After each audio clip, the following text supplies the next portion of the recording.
গোৱালপাৰা ভগৱানৰ চেংপাতা ভাৰত ইটাভাটাত হৃদয় বিদাৰক ঘটনা। ইটাৰ স্তূপ খহি 14 বছৰীয়া শিশু শ্ৰমিকৰ কৰুণ মৃত্যু। গোৱালপাৰা জিলাৰ ভগৱান থানাৰ অন্তৰ্গত চেংপাতাত অৱস্থিত ভাৰত ইটাভাটাত ইটাৰ স্তূপ তলত পৰি এগৰাকী 14 বছৰীয়া শিশু শ্ৰমিকৰ কৰুণ মৃত্যুত ঘটনাত অঞ্চলটোত ব্যাপক শোকচা পৰিছে।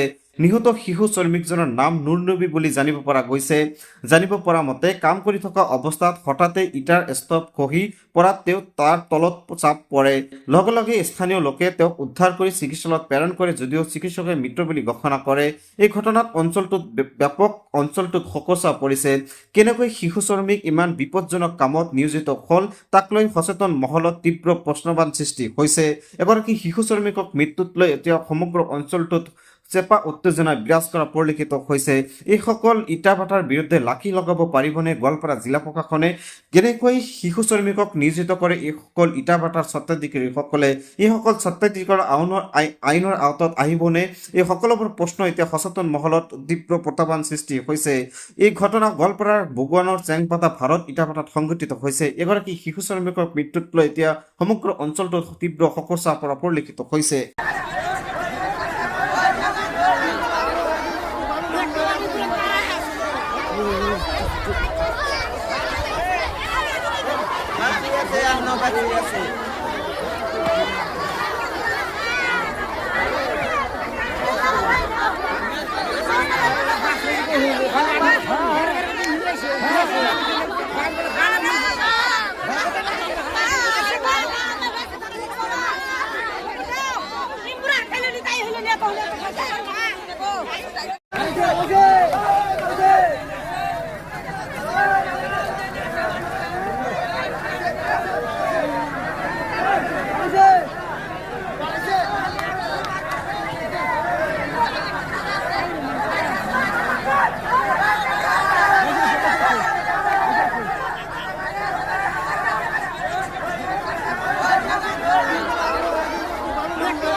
no,